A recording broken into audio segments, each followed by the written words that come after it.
And welcome to another edition of Counter-Strike on Community TV One.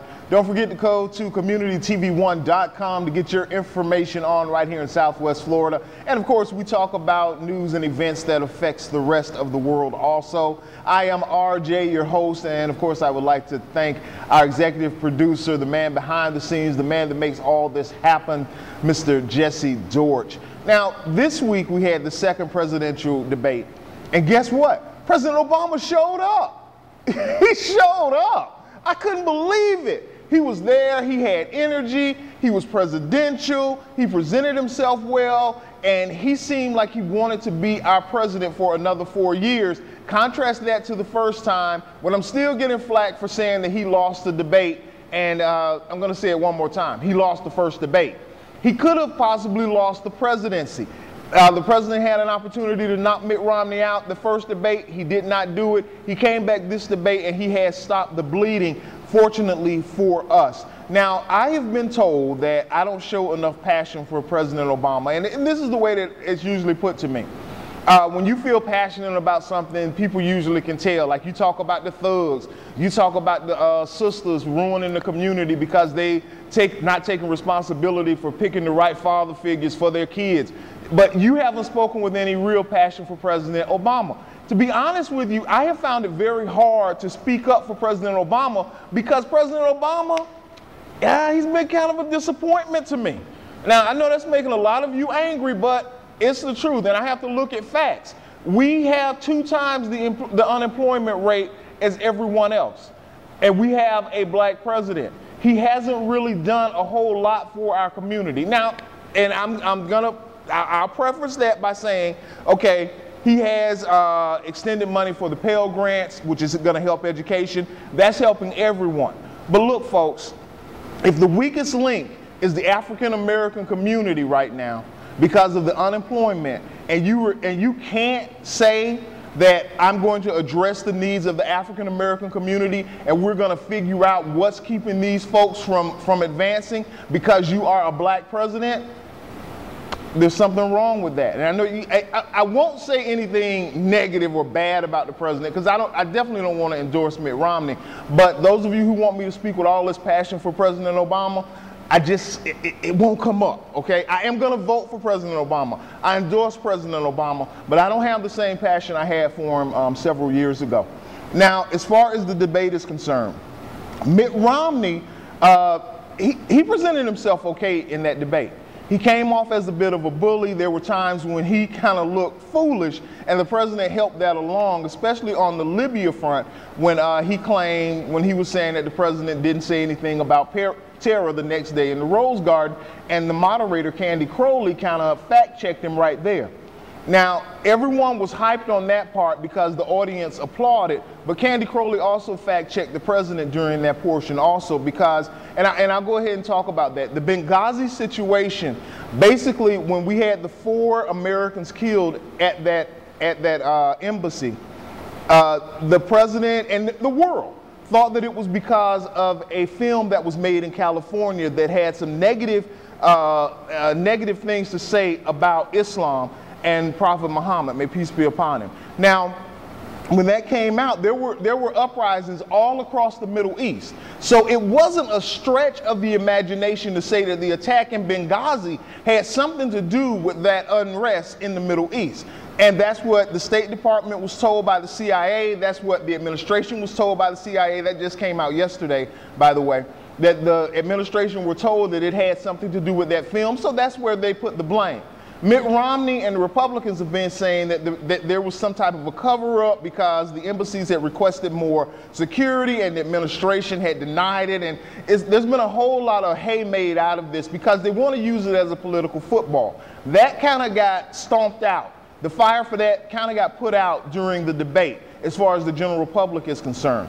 Now, as far as the rest of the debate, the president did a very good job at explaining what he has gone through over the last several years without putting the blame on Congress where it should be.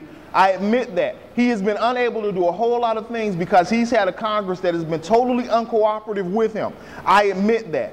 But also, at the same point, he hasn't been all that cooperative with them. Okay? and neither one of them can have it an all or nothing thing. That's why our political system is set up the way that it is. They have to cooperate. They have to cooperate. Has the president attempted to compromise? Yes, he has, but he also has to try harder. Now, some of you don't want to hear that. How can he try harder? You just want the president to... No, the president is the man in charge. He is to blame for the economy now. He is the person that is to blame for us being at war right now in Afghanistan. The buck stops with the president, so we have to first admit that. Now, as far as Congress is concerned, he has to find a way to work with them. The reason that Mitt Romney is gaining ground right now is because Mitt Romney is saying, and he's kind of looking like, he's saying all the right things, even though I don't believe him. He's saying all the right things like, I can work with Congress to get things done. I'm willing to compromise. I'll move the government forward, whereas the president has been unable to do that. Whether he's to blame for it or not, the president has been unable to get Congress to act. Mitt Romney says he will be able to do it, and that's why he's gaining ground right now. So what we have is virtually a tie when we look at national polls. As far as the debate is concerned, the president kind of made a little bit of a surge forward. He came back, he stopped the bleeding. So now we have this tie nationally. The thing that I want you guys to start watching is the Electoral College. And a lot of folks, let me put it this way. In politics, or especially voting for the president, the Electoral College is what makes things even, okay? It makes things even. It means that every state has some skin in the game. They have an opportunity to at least contribute some points towards who's going to be elected president. Let's put it this way.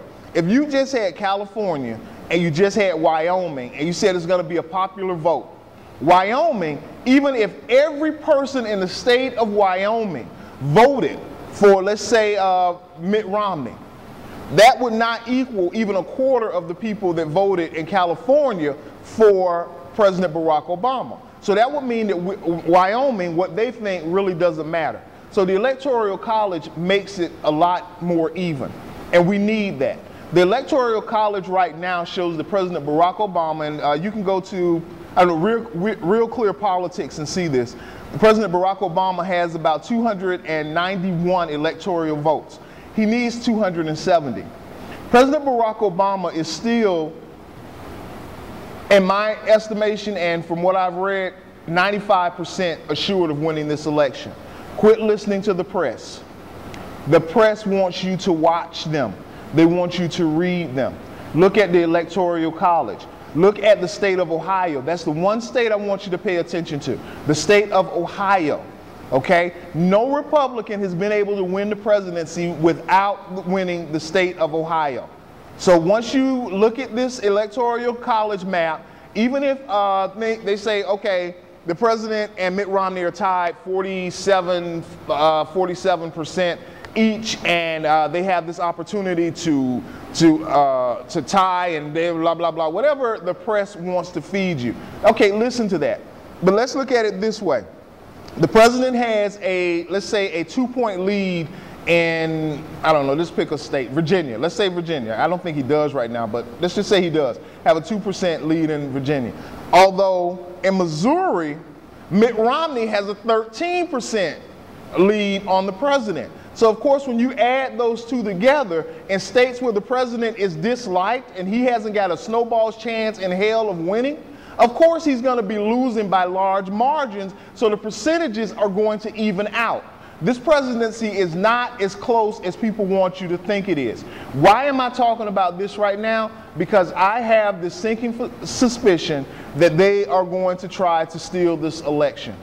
Now, I know that sounds very controversial, and I'm supposed to be speaking in facts and all of that. Well, I'm speaking in facts. Guys, please, please, please pay attention to two things. One, voter suppression. The other, voter intimidation.